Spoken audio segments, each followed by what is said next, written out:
This is a lecture on compare and contrast the attitudes towards science held by Enlightenment thinkers with the various attitudes held by European thinkers in the 20th century. So the first thing we're going to talk about is Enlightenment thinkers, and then we're going to contrast them with 20th century thinkers, and then we're going to find the comparison on these 2 points. First guy I want to talk about is Newton, Sir Isaac Newton. He wrote the book Principia, which formulated the law of universal gravitation, which inspired deism. And deism, remember, was that intellectual movement that believed God was a divine watchmaker, created the universe, sent the thing in motion, then kind of left the universe alone. And Principia was his book that proved the heliocentric theory using the law of universal gravitation. And the impact that science has is it makes people feel better about the world and that they can somehow make the world a better place like Newton has. And the most influential deist is this guy, sorry, it keeps going ahead, was Voltaire. Voltaire was the most famous deist, and he wants to use science to make the world a better place. Using the scientific method, like Newton, we could finally solve the mysteries of the world and make everything better. His most famous quote being, "Crush the infamous thing," which I'll talk about a little bit more later on in the lecture. Rousseau is another Enlightenment thinker who uses science, and using the scientific method, he comes up that man is born free and everywhere he's in chains. It's the opening line to his book, The Social Contract. And he, remember, is revisiting the social contract concept proposed by Hobbes. Hobbes was very pessimistic about people, but Rousseau believes you can create a better world by promoting individual rights and putting everybody in chains to protect people's individual rights, specifically with religious toleration. So those are the Enlightenment thinkers. Now I want to think about some 20th century thinkers. Contrasting. Einstein contrasts to Newton. Einstein comes up with a theory of relativity which undermines Newtonian physics, that space and time are not continuous. So while in Newtonian physics everything was very mathematical and pure using differential calculus, Einstein really kind of thumbs his nose at that. And in fact, he even postulates a more famous theory that matter and energy are interchangeable, E equals mc squared. And rather than making the world people feel better about them, this makes scientists think new in different ways, and they're not so positive about science.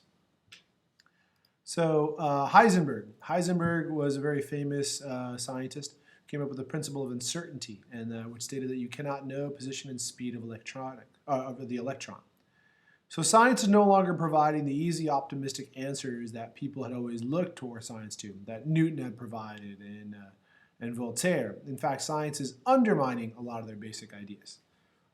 So somebody who's really influential in the 20th century, he wrote his ideas in the late 19th, but he's most influential in the 20th, is Friedrich Nietzsche. And he comes up with the theory of existentialism.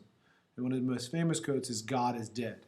And I've always liked this photo where Nietzsche says God is dead in 1883, and then somebody tongue-in-cheek writes, "Nietzsche is dead, God 1900. So this challenges optimistic faith in human rationality, and therefore only a few superior individuals can become true heroes. The Ubermensch, the Superman, and this is who inspires Adolf Hitler on some level, that he believed he was one of these super people, that you did not have to be rational, that you had to overcome that and break free of those bonds, which he does to disastrous results during World War II. So comparison, in both Enlightenment and the 20th century, you have the challenging of the church. Science is challenging Newton's challenging the geocentric theory. Existentialism is going to challenge the church by killing God.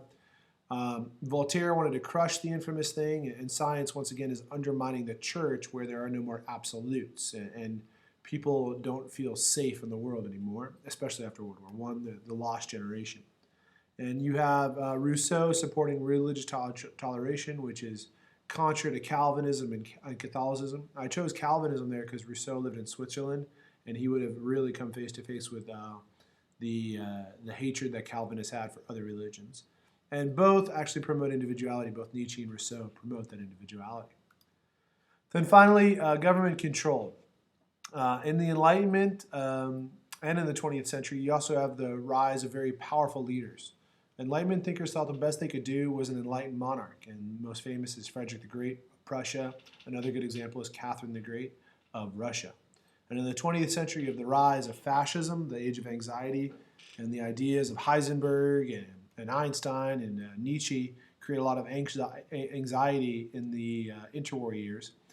And then that leads to the rise of Mussolini, the first fascist dictator. Fascism, by the way, means extreme nationalism. And Mussolini's rise to power inspires the German fascist leader Adolf Hitler, who leads the country to World War II.